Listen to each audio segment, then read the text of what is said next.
Hai, IHSG hari ini ditutup menguat 0,86%, ya dibulatin 0,9% lah ya.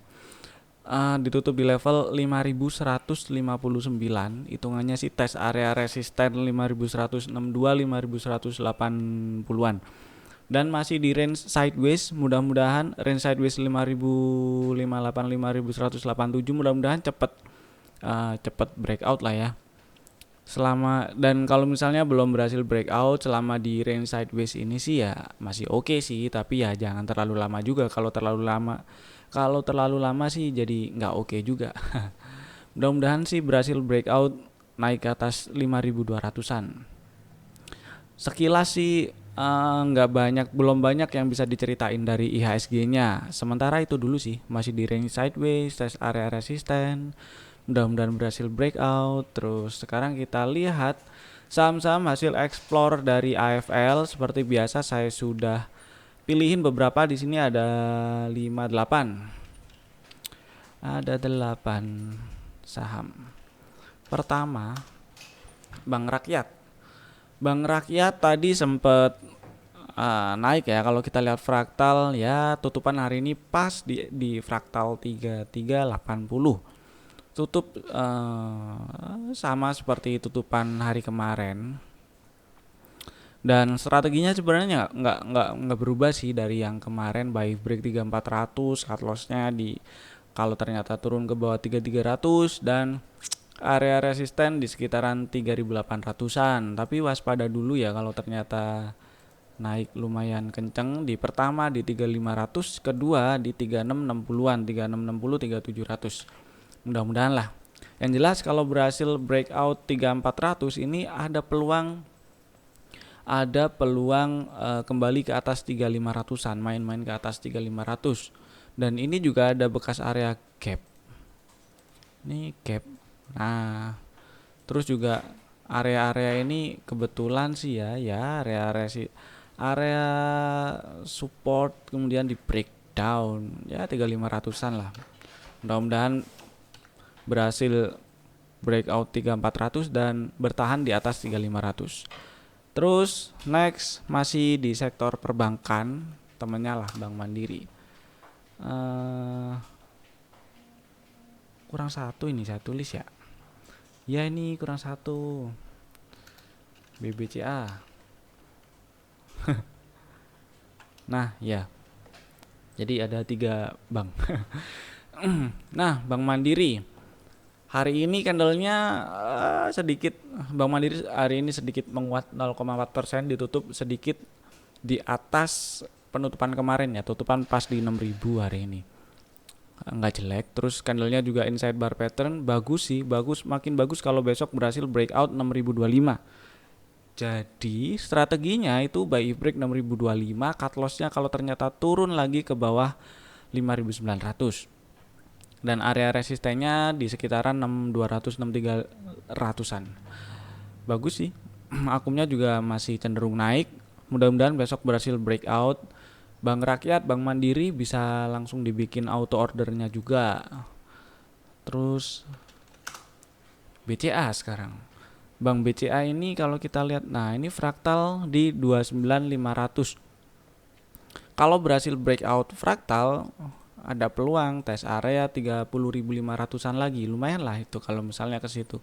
Dari 29.500 ke 35.75-an itu sekitaran 3%-an sih ya. Nggak banyak. Tapi ya lumayan lah 3%-nya si BCA. Akumnya si big playernya mulai rajin akumulasi ya. Ditungguin aja, mudah-mudahan besok berhasil breakout dan dilanjutkan lagi akumulasinya biar nerusin naik. Next, Astra. Strateginya masih sama sih.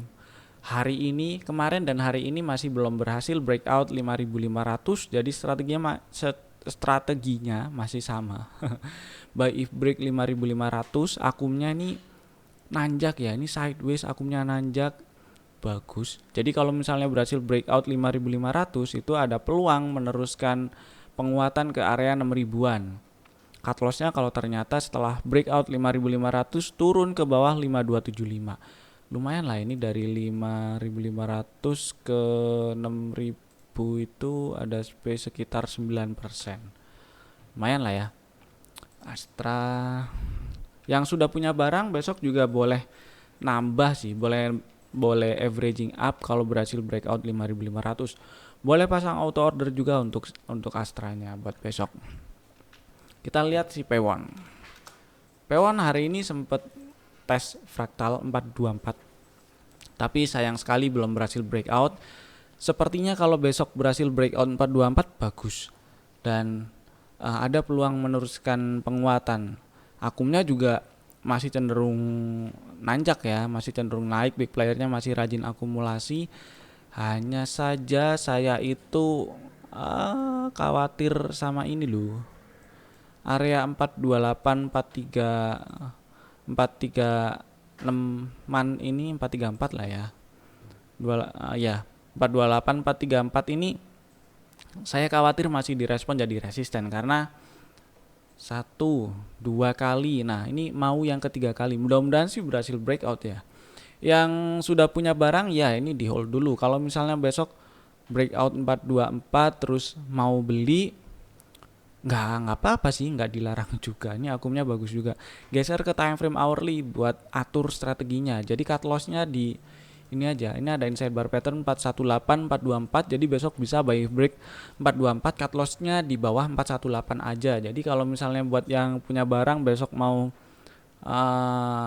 nambah, kalau misalnya breakout 424 terus ternyata apes ya, kena cut loss turun ke bawah 418, rasanya sih masih cuan ya, karena beli di mana ya? Sini kalau nggak salah. Oh, di sini ya. Beli di waktu nembus 406 ini kalau nggak salah. Diajakin beli. Terus sudah punya barang ya paling nggak 408, 410 lah ya. Terus ternyata turun ke bawah 418. Itu ada berapa persen ya? Dari sini ke sinilah hitungannya. 2%-an ya. So-so lah ya. Yang penting kalau misalnya mau nambah barang, yang pembelian pertama itu sudah diamankan, itu nggak apa-apa. Maksudnya kalau pembelian yang kedua apes kena stop loss, pembelian yang pertama itu nggak ikutan rugi gitu. Terus harum seperti yang kita bahas kemarin di video sore-sore. Kalau berhasil breakout 2220, ini kan inside bar 2090, 2220. Kalau berhasil breakout 2220 ada peluang meneruskan kenaikan ke 2360, 2400-an. Dan yang masih punya barang nggak apa-apa, disimpan aja. Trailing stopnya bisa kasih di bertahap boleh sih ya. Pertama di hourly ini boleh di bawah 2150, yang kedua di bawah 2090. Kayak gitu strateginya. Sementara buat yang sudah punya barang dulu aja sih si harumnya ya. Terus MDKA hari ini dibuka gap up dan berhasil ditutup di atas harga pembukaan hari ini. Menguat 1,4% dibandingkan dengan penutupan hari kemarin dan akumnya masih nanjak. Kalau kita lihat fraktal itu di 1900, dan kalau berhasil breakout 1900 berpeluang ke 2000-an. Area-area puncak sebelumnya itu di 2050, 2150. Ya, kalau berhasil breakout 1900 ya itu ada peluang ke area 2000-an ini. Dan yang mau yang sudah punya barang maksudnya mau pasang trailing stop ya sementara di bawah 1775 sih ya. Terus WIIM hari ini WIM maksud saya hari ini candlenya inside bar pattern. Terus ini sih buat yang sudah punya barang aja. Kalau besok turun ke bawah 464 itu kabur aja lah. Take profit dulu nggak apa-apa kalau misalnya punya barang dari bawah sini ya. Misalnya beli di bawah 400-an gitu kan. Jualan di bawah 464 rasanya masih cuan lah. Terakhir PSDE properti lagi. Bagus ya. Ini saya suka sih. Big playernya nunjukin ada perubahan perilaku dari yang sebelumnya 1 bulan kemarin maksudnya. Oktober ini distribusinya lumayan kencang meskipun harganya naik. Terus kemudian beberapa hari belakangan ini ada akumulasi nih.